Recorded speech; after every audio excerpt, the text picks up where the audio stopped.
하나님의 말씀 창세기 18장입니다.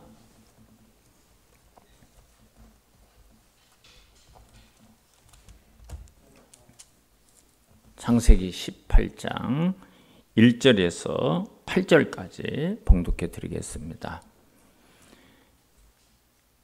여호와께서 마므레의 상수리 나무들이 있는 곳에서 아브라함에게 나타나시니라.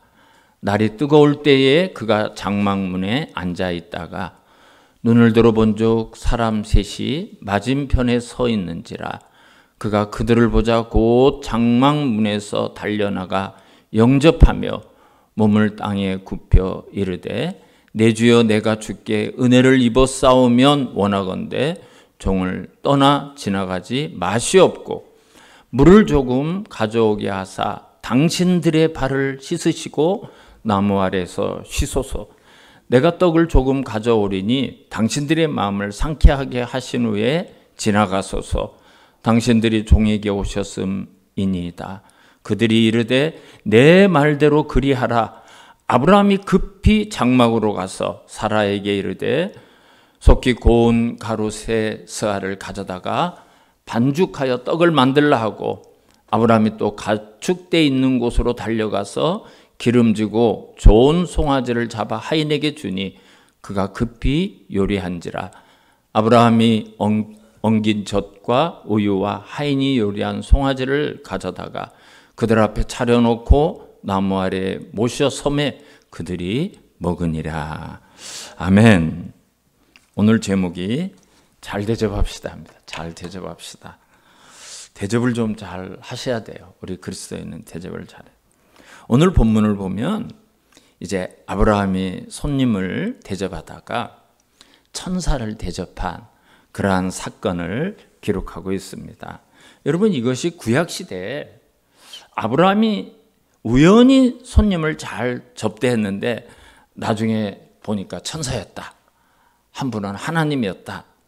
그런 차원의 이야기가 절대 아닙니다. 여러분, 디모데전서 3장을 보면 영적으로 성숙한 그리스도인, 그리고 그리스도인으로서 지도자의 덕목에 무엇이 들어가 있는가 하면 나그네를 잘 대접하는 거예요. 나그네를 잘 대접. 여러분, 이 나그네를 잘 대접한다는 것은 단순히 지나가는 사람을 대접하는 것이 아니라 많은 의미를 가지고 있어요. 대표적으로 나그네라고 한 거예요. 대표적으로. 그래서 오늘은 우리가 아브라함이 어떻게 손님을 대접했는가? 우리는 또 우리가 만나는 사람, 우리를 찾아오는 사람, 또 우리의 성도들, 우리의 이웃들에게 어떻게 영접하고 어떻게 대접하고 어떻게 맞이해야 되는가? 오늘 본문을 통해서 같이 생각하고 배우자고 합니다. 아브라함은 이제 이 시대의 부족장입니다. 인디언으로 말하면 추장이에요. 추장이 해당이 돼요. 그래서 많은 우리가 롯을 구하러 갈 때 자기가 거느린 사람이 318명이나 되는 그런 큰 부족을 이루고 있어요. 고대 사회의 한 부족이라는 것은 작은 나라의 왕과 같아요. 작은 나라의 왕과 같은 그런 부족의 존경을 받고 그만한 지위, 그런 권세, 그런 권위를 가지고 있는 사람이 부족장이라고 할 수 있어요. 그런 위치에 있으면서 자기 집에 온 나그네를 아주 겸손하게 잘 대접해서 오늘 성경에 그 사건이 기록이 되어 있습니다. 여러분, 우리가 교회에서든지 집에서든지 좀 냉정하게 굴지 말고 인색하게 좀 굴지 마시고 좀 손님을 잘 대접을 하고 이웃을 잘 좀 섬기는 그런 그리스도인들이 좀 돼야 됩니다.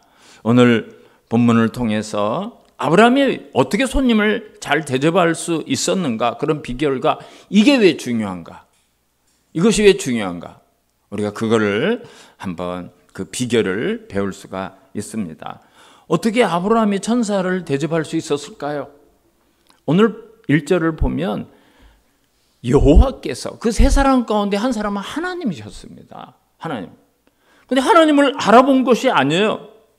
근데 아브라함이 그들을 어떻게 대접할 수가 있었을까요? 그 첫 번째 비결은 아브라함이 항상 사랑과 겸손으로 나그네를 섬겼고 대접했기 때문에요. 항상 그랬기 때문에 그래요. 오늘만 그런 게 아니에요.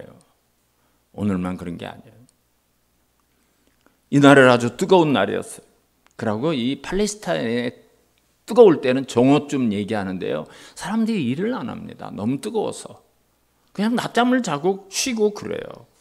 근데 날이 뜨거울 때 그가 장막문에 앉아 있다가 눈을 들어본 적 사람 셋이 맞은편에 서 있었다 그랬어요. 그 뜨거운 날, 가장 뜨거운 날, 아브라함은 사람 셋이 아브라함의 장막 건너편에 서 있는 모습을 보게 돼요. 근데 아브라함이 이 나그네를 보고 어떻게 했어요? 오늘 본문 2절을 보고 아브라함이 어떻게 했는가 한번 우리 보도록 하겠습니다. 2절 말씀. 눈을 들어 본즉 셋이 맞은편에 서 있는지라. 그가 그들을 보자 곧 장막문에서 달려나가 영접하며 몸을 땅에 굽혀 그랬어요. 여기에 아주 두 개의 단어에 우리가 좀 관심을 가지고 잘 보셔야 되는데, 봤어요? 그리고 어떻게 했다고요? 생각한 게 아니에요. 내가 어떻게 할까 이렇게 생각한 게 아니라 뭐라고요? 곧, 바로 그 사람들 보자 곧. 그리고 망설이게 아니라 달려나갔어요. 그 사람들에게 급하게 갔어요. 이게 첫 번째 반응입니다. 아브라함이 그 나그네를 본 첫 번째 반응이에요. 물론 팔레스타인 지방의 이 히브리 사람들은 나그네를 보면 따뜻하게 대하는 게 풍습이에요. 거기에 그 베두인들도 그래요. 지나간 사람이 들리면 항상 세 가지를 묻지 않아요. 당신 이름이 뭐요? 당신은 어디서 왔어요? 어디로 갑니다? 이걸 절대 물어보지 않아요. 왜 그런가 하면 그 뒤에 추격하에 오는 사람이 있어서 여기 누구를 봤어요? 그 사람은 어디로 간다 합니까? 그럼 그 사람이 죽죠. 그렇기 때문에 절대 그런 거 안 물어봐요. 그냥 대접하는 게 그 시대의 그 팔레스타인의 풍습이고 히브리 사람들의 풍습입니다. 그러나 뜨거운 정오에 그 햇살 아래 서 있는 세 사람을 보자마자 아브라함은 지체하지도 않고 즉시 그들을 향해서 달려갔어요. 여러분, 이것이 아브라함이 생면부지의 나그네들이 그 뜨거운 햇빛 아래에 있는 것을 보고 진심으로 걱정한 거예요. 그 사람들을 걱정해서 그 사람들을 영접했다는 것을 보여주는 장면입니다. 그뿐만 아니에요. 그들을 향해서 몸을 굽혀 영접했다 그래요. 뻣뻣하게 왜 왔어? 당신 뭐 하는 사람? 그런 게 아니라 어서 들어오시라고. 물론 이런 인사법도 고대 팔레스타인의 손님에 대한 인사 방식이기도 합니다. 그러나 아브라함은 지금 하나의 부족장입니다. 나이가 99이에요. 100살이 됐어요. 그 지나가는 나그네, 그거 그 사람이 어떤 사람인가 잘 알아보지도 못한 상황 속에서 쌀쌀하게 맞이할 수도 있고 냉정하게 맞이할 수도 있고 못 본 척 할 수도 있지만 그 사람을 곧 보자마자 달려나가서 몸을 굽혀서 영접했다는 것은 아브라함이 평소에 얼마나 겸손하고 또 사랑이 많고 인자했는가를 알 수 있어요. 여러분, 이게 저절로 되는 게 아니에요. 그게 습관이기 때문에 그런 거예요. 거기다가 3절을 보면 이르되 내 주여 이래. 여보, 당신 어디서 이런 게 아니에요. 아도니아, 내 주여, 내 돈이야. 이 히브리어 아도니아라고 부르는 내 주여라고 부르는 것은 당시 중동사에서 자기의 주인. 그리고 존경받아 마땅한 사람에게 부르는 호칭이 아도나이, 주여, 이런 뜻이에요. 그래서 사라가 아브라함을 부를 때 뭐라고 그러죠? 내 주여, 주여 이라죠. 그리고 야곱이 에서를 만났을 때 아도나이, 주여 이렇게 불러요. 야곱이 에서에게 그렇게 불러요. 근데 당시 이스라엘 백성들이 여호와라는 이름을 함부로 부르지를 못했어요. 감히 여호와라고 부르지 못했어요. 그래서 여호와라는 대신에 기도하다 보면, 찬송하다 보면 하나님 이렇게 여호와 우리가 불러야 되잖아요. 근데 이 부정한 입술로 어떻게 하나님의 그 거룩하고 영광스러운 입술을 부를 수가 있냐 해가지고 한 번도 부른 일이 없어요. 그래서 대신 뭘로 불렀는가 하면 우리가 흔히 쓰는 주여, 아도나이 이렇게 불렀어요. 그러니까 여러분, 아브라함이 이 길 가는 나그네를 그냥 소홀히 하지 않고 정말 주님을 대접하는 마음으로 영접했다는 것을 알 수가 있어요. 어떻게 아브라함이 그 나그네를 주님을 대접하는 그런 마음으로 영접을 했습니까? 그게 뭐 성경에 있습니까? 있어요. 이따가 우리가 히브리서를 잠깐 볼 거예요. 그가 그들을 보자 곧 장막문에서 달려나가 영접하며 몸을 굽혀. 여러분, 이게 바로 주님에게 하듯 하는 거예요. 이걸 정말 내가 무시하는 사람에게 이렇게 못합니다. 혹시 그 아브라함이 너무 과한 거 아닙니까? 뭐 길 가는 나그네에게 뭐 그때 그렇게 할 필요가 있습니까? 이렇게 생각을 하실 수 있는데요. 절대 그렇지 않아요. 성경은 매우 일관되게 그리스도인은 그런 태도를 가져야 된다고, 그런 자세를 가져야 된다고 말씀하고 있어요. 말씀하고. 골로새서 3장 23절을 한번 제가 읽어드릴게요. 골로새서 3장 23절입니다. 한번 보시기 바랍니다. 무슨 일을 하든지 마음을 다하여 누구에게 하듯 하라고요? 주께 하듯 하라고. 주께 하듯 하고 사람에게 하듯 하지 말라 그랬어요. 여러분, 우리 그리스도인은 이런 자세를 가져야 돼요. 무슨 일이든지 성실하고 좀 신실하고 주님에게 하는 것처럼 해야 된다는 거예요. 우리가 잘 아는 마태복음 25장을 보면 우리가 주님 앞에 서는 날의 모습을 그리고 있죠. 사람들을 둘로 다 나눠요. 심판주로 오신 예수님이 오른쪽에 서는 사람, 왼쪽에 서는 사람 둘로 다 나눕니다. 그리고 오른쪽에 있는 사람들에게 이렇게 말씀하셔요. 내 아버지께 복받을 자들이요. 저에게 하는 얘기예요. 그 주님 앞에 섰으면 여러분들에게 하는 얘기예요. 내 아버지께 복받을 자들이여 나와 너희를 위하여 예비된 나라를 상속받아라. 여러분, 우리가 주님 앞에 서면 이렇게 신나는 그런 날이 돼요. 우리에게 그런 말씀을 하셔요. 그런 말씀을. 왜 그런 은혜를 주시지? 뭐 때문에 그렇지? 우리가 의아할 때가 있어요. 근데 주님이 이렇게 얘기해요. 내가 줄일 때 너희가 먹을 것을 주었고, 내가 목마를 때 네가 마실 것을 주었고, 내가 나그네로 네 앞을 지나가는데 나를 영접했고. 그래서 제가 뭐라 하겠어요? 예수님 무슨 그런 말씀을 하십니까? 주님은 저에게 한 번도 찾아온 일도 없고 제가 주님을 대접한 일도 없고. 근데 착각하시나 봐요. 근데 예수님이 뭐라고 하시는 줄 알아요? 여기 내 형제 중에 지극히 작은 자 하나에게 한 것이 곧 나에게 한 것이다 그래요. 그리고 왼쪽에 서 있는 사람들에게 너는 내가 배고플 때 먹을 것도 주지 않았고, 목마를 때 마실 것도 주지 않았고, 내가 나그네로 네 집을 찾아갔는데 나에게 영접하지도 않았고. 언제 그랬다고 하십니까? 오지도 않아놓고. 여기 지극히 작은 자 하나에게 하지 아니한 것이 곧 나에게 하지 아니한 것이다. 그러시잖아요. 여러분, 그 작은 것 하나 손해보지 않습니다. 이건 뭘 얘기해요? 우리가 이 땅을 살아가면서 대인관계를 어떻게 해야 될 것인가를 말씀하시는 거예요.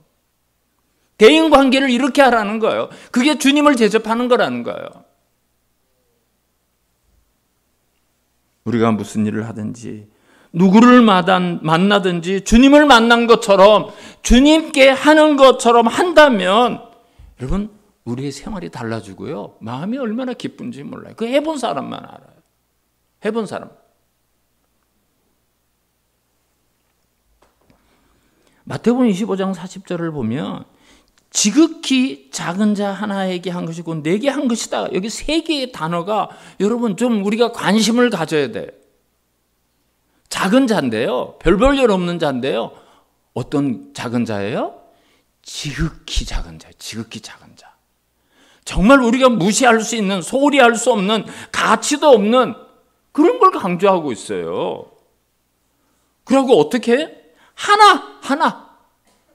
둘, 셋도 아니고 하나. 한 번. 하나. 지극히 작은 하나에게 한 것이 곧 누구에게 한 거라고요? 내게 한 것이다. 예수님 말씀이에요. 예수님, 내게 한 것이다. 그래서 우리가 소홀히 하기 쉬운 한 사람, 정말 한 사람을 주님을 대한 듯 한다면 그것을 주님은 기억하셨다가 우리가 주님 앞에 섰을 때 주님에게 한 것으로 인정하고 상급을 주신다는 거예요. 상급을 주신다. 그러니까 너무 인색하지 마세요. 너무 인색하면 냉장고에 싸놓고 그거 아까워서 남 한 번 주지도 못하면 결국 두 가지 결과가 나오더라고요. 유효기간이 넘어가요. 그리고 썩어서 버려요. 나중에 버릴 때 골치 아파요. 쓰레기 봉투만 들어요. 좀 베풀고 나누고 섬기는 그런 삶을 좀 사시고 연습을 많이 좀 하셔야 돼요. 재밌어요. 그러면 재밌어요. 신나요. 사람들이 나를 좋아해요. 나에게 2배, 3배로 갚아주기도 하고 그래요. 그게 얼마나 재밌는지 좀 한번 해보시라고. 여러분, 아낀다고, 안 준다고, 안 섬긴다고, 안 베푼다고, 그 안 죽어요. 그런다고 안 죽고 망하지도 않아요. 오히려 잘 됩니다. 주님이 말씀하셨어요. 지극히 작은 자, 그리고 하나에게 한 것이 곧 나에게 한 거다. 좀 기억하시면 좋겠어요. 그래서 우리가 이 구절을 기억하고 베풀고 나눠주고 섬겨야 돼요. 이스라엘에 가면 큰 호수가 2개가 있어요. 큰 호수가 2개 있는데 이제 고대 히브리어에는 호수라는 말이 없어서 바다라는 말만 있어요. 그래서 갈릴리 호수라고 하기도 하고 갈릴리 바다라고 하기도 하죠. 그래서 왜 무식하게 호수를 바다라고 그러나 하면 그렇게 생각할 수 있는데 히브리어에 호수라는 말이 없어가지고 바다라고 불러요. 그런데 이 2개의 호수가 있는데요. 한 호수는 자기에게 있는 물을 전부 사람들에게 식수로 주고 또 농작물 쓰는데 주고 짐승들에게 주고 전부 줘요. 그러니까 여러분 여기는 고기도 많고 사람들이 이 호수를 얼마나 좋아하는지 몰라요. 그래서 이 호수를 사람들이 사랑해요. 그런데 한 호수는 물을 받기는 받는데 이거를 내보내지를 않는 거예요. 그래서 죽었어요. 물이 죽어요. 거기만 들어가면 죽어요. 그래서 그 호수 이름이 죽을 사자를 써서 사해라고 불러요. 사해. 거기는 고기도 못 살고요. 그 물을 먹지도 못하고요. 어디에 농작물에도 주지도 못하고요. 정말 아무짝에도 쓸모가 없어요. 이스라엘은 그 2개의 그 호수를 가지고 생생하게 이스라엘 사람들에게 교훈을 줘요. 베풀고 섬기고 나누어주고 저게 생명력이 있고 그게 정말 사람들의 사랑을 받는 거고 이 사회는 쓸모가 없어요. 관광객이 가서 붕붕 뜨는 그런 것밖에 하는 게 없어요. 아브라함은 평범한 나그네들을 정성껏 대접할 수 있었던 것은 마치 주님에게 하는 것처럼 그런 정성을 다하는 마음이 있었기 때문에 가능했던 겁니다. 아브라함이 사용한 호칭, 그 아브라함이 어떻게 나그네에게 했는 그 태도를 보면 알 수가 있잖아요. 이제 내 주변의 사람들에게 교회를 찾아오는 그런 이웃 한 사람 한 사람에게 주님을 대하듯이 섬기는 그런 교회 성도가 되면 좋겠습니다. 2번째로 아브라함은요, 그 나그네의 마음까지 기쁘게 했어요. 마음까지. 5절을 한번 볼까요? 오늘 본문 5절. 내가 떡을 조금 가져오리니 당신들의 마음을 상쾌하게 하신 후에 지나가소서. 내가 떡을 좀 갖고 올 때 당신들 지금 얼마나 힘들고 피곤하고 고단합니까? 마음을 상쾌하게 하신 후에 지나가소서. 당신들이 종에게 오셨음이니이다.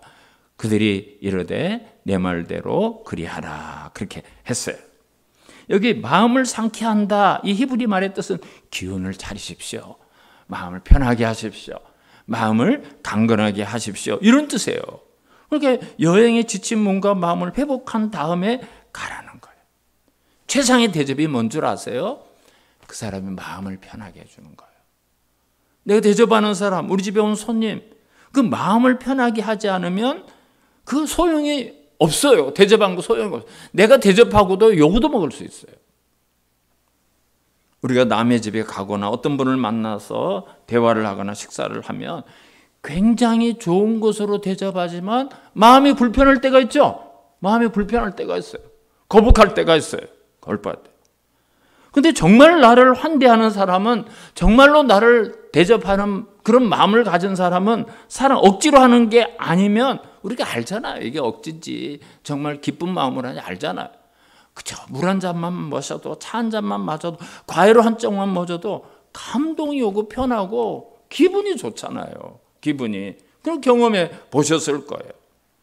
마음의 감동이 오지 않으면 그 사람이 나를 배려하지 않는 거예요. 나를 생각하지 않는 거예요. 우리 교회는 처음 오시는 분들, 방문하는 분들 정말 따뜻하게 맞이하지만 어떤 교회를 가보면요, 쳐다도 안 보는 교회가 있어요. 그 교회가 왜 그런지 모르겠어요. 쳐다도 안 보고 대화도 안 하고 오면 오고 가면 가고 그런 교회가 있더라고요. 우리가 저 가련동에 이사 가가지고 그 교회를 다니게 되었는데, 우리 아이들이 중학교를 다니고 고등학교를 다니는데요, 거기 있는 중고등부 아이들 성도들이 말 한 번 안 걸어요. 말 한 번. 1년 지나고 말 한 번 안 걸더라. 같은 학교를 다니는데도 그래요. 내가 그런 교회는 처음 봤어요. 오헬리가 쓴 크리스마스 선물이라는 소설을 읽어보셨을 거예요. 오헬리라는 사람은 미국의 소설가인데요, 단편 소설을 주로 많이 썼어요. 마지막 잎새, 교과서에도 나온 것 같은데 그거를 쓴 분이 오헬리. 그 사람의 그 크리스마스 선물이라는 그런 소설을 읽어보면요, 미국의 그 가난한 부부가 살았는데 정말 서로 사랑하는 부부로서 살고 있었어요. 크리스마스가 됐어요. 성탄절이 됐는데 남편이 아내에게 선물을 뭘 해줄까? 아내는 남편에게 선물을 뭘 해줄까? 그런데 돈이 없을 거예요. 너무 가난해가지고. 1800년대 말쯤, 1900년 초쯤 미국이 정말 어려웠거든요. 돈이 있어야 뭘 하지. 그래서 남편이 생각하다가 우리 아내는 머리가 정말 이 머릿결이 아름답고 예쁜데 예쁘고 좋은 빗을 하나 사줘야 되겠다. 돈이 없는 거예요. 그래서 자기가 가지고 있는 회중시계를 팔아가지고 그 돈으로 아내의 선물을 사서 포장을 딱 했어요. 아내도 남편에게 그 선물을 해주고 싶은데 돈이 뭘 선물해 줄까? 우리 남편 회중시계가 있는데 이 줄이 끊어져 가지고, 이 줄이 없어 가지고 사람들 앞에서 이 시계도 한번 꺼내보지 못하고 항상 주머니도 넣고 다니다가 필요하면 그 시계 몇인가 보는데 예쁜 시계줄을 사서 사람들 앞에 이렇게 자랑스럽게 꺼내볼 수 있도록 시계줄을 사야겠다. 돈이 있어야지. 그래서 자기의 머리를 잘라서 그 돈으로 남편의 시계줄을 샀어요. 성탄절이 됐습니다. 여보, 선물 당신 거 사왔어요. 서로 얘기해. 남편이 보니까 아내가 자기 선물을 냈는데 시계줄을 내놓는 거예요. 시계는 팔아서 없는데. 또 아내는 보니까 남편이 여보 성탄절 선물, 불러보니까 예쁜 빗이 들어있는 거예요. 자기 머리는 다 자르고 빗을, 머리도 없는데. 그 두 부부가 서로 끌어안고 정말 울면서 사랑을 확인한 그러한 소설입니다. 선물은 마음과 정성을 담아야 감동을 줄 수 있어요. 대접도 그래요. 대접도 마음이 담겨야 돼. 마음이. 우리가 섬김이 그래야 돼요. 아브라함이 나그네들을 영접하는 가운데 가장 절정은 마음을 상쾌하게 하십시오. 이렇게 마음을 편안하게 하시고 마음을 차리고 기운을 얻어서 그렇게 가시기 바랍니다. 그런 장면이었습니다. 마지막으로 아브라함은 기꺼이 나그네들을 섬기되 그들의 종이 되는 자세까지 가졌어요. 우리가 기도할 때마다, 우리가 얘기할 때마다 나를 뭐라고 말하죠? 주의 종이다. 주의 종입니다. 주의 종은 늘 그렇게 표현을 사용해요. 그런데 실제적으로는 어때요? 섬김을 받으려고 하고 인정을 받으려고 하고 박수 받으려고 하고 종의 자세는 잘 안 갖죠. 누가 나를 종처럼 취급하면 막 싸우려고 할 거예요. 막 욕을 할 거예요. 대들 거예요. 입으로만 종이라고 하는 경우가 정말 많아요. 그런데 우리의 주님이신, 우리의 선생님이신, 우리의 구주이신 예수님은 뭐라고 그랬습니까? 나 섬김을 받으려 온 게 아니다. 나는 섬기려 왔다. 그래, 섬기려 왔다. 어디까지 섬기죠? 자기 목숨까지 내놓습니다. 우리를 위해서 그렇게 우리를 섬겼어요. 예수님은 하나님이시지만 하나님의 종으로서 많은 섬김을 했어요. 늘 그거를 이야기하고 제자들에게 가르쳤는데 제자들은 틈만 나면 누가 높으냐? 누가 더 높은 자리를 가야 되느냐? 예수님이 임금되면 누가 예수님의 오른쪽, 이것 가지고 싸우는 거예요. 이것 가지고 싸워요. 그래서 어느 날 예수님께서 허리에 수건을 두르시고 대야에 물을 떠옵니다. 제자들이 왜 그러시는가? 발 내놔라. 제자들의 발을 씻어주셔요. 그리고는 이렇게 말씀하십니다. 요한복음 13장 14절 15절 말씀을 보면 예수님께서 제자들의 발을 다 씻은 다음에 이렇게 이야기를 하셔요. 내가 주와 선생이 되어 내가 너희들이 주님이라고 부른다. 내가 너희들의 선생이다. 그러나 내가 선생이나 주가 되어서 너희들 발을 씻었으니 너희도 서로 씻어주는 것이 옳으니라. 내가 너희에게 행한 것 같이 너희도 행하게 하려 하여 본을 보였노라. 그래요. 본을 보였다. 이렇게 하는 거다. 그리스도의 제자들이 이렇게 하는 거다. 주님은 모든 인류로부터 섬김을 받기에 합당하신 창조주 하나님이십니다. 그러나 그분은 단 한 번도 섬김을 받으려는 것, 그냥 섬기는 삶을 사셨어요. 진정한 그리스도인은 섬김을 받는 사람이 아닙니다. 섬기는 사람이에요. 섬기는 사람. 그게 그리스도인이에요. 고린도후서 4장 5절에서 사도 바울은 이렇게 이야기합니다. 우리는 우리를 전파하는 것이 아니다. 나를 드러내는 게 아니라 나를 드러내는 게 뭐라고 말해요? 오직 그리스도 예수의 주 되신 것과 예수 그리스도께서 내 주님이라는 그 사실과 그리고 예수를 위해서 우리가 너희의 종된 것을 전파한다. 세상의 종이라는 거예요. 우리가 말로만 세상의 종이 아니라 세상의 종처럼 살아야 돼요. 그렇게 살아야 돼요. 그리고 갈라디아서 5장 13절을 보면 형제들아 너희가 자유를 위하여 부르심을 얻었으나 그러나 그 자유로 육체의 기회로 삼지 말고 오직 사랑으로 서로 종노릇하라. 사랑으로 서로 종노릇하라. 이렇게 말씀하고 있습니다. 여러분 서로 사랑하면 종노릇할 수 있어요. 이거 뒤집어서 말씀드리면 왜 다른 사람을 섬기지 못합니까? 왜 다른 사람에게 내가 종이 되지 못합니까? 사랑하지 못해서 그래요. 그 사람 안 사랑하는 거예요. 사랑하지 않는 거예요.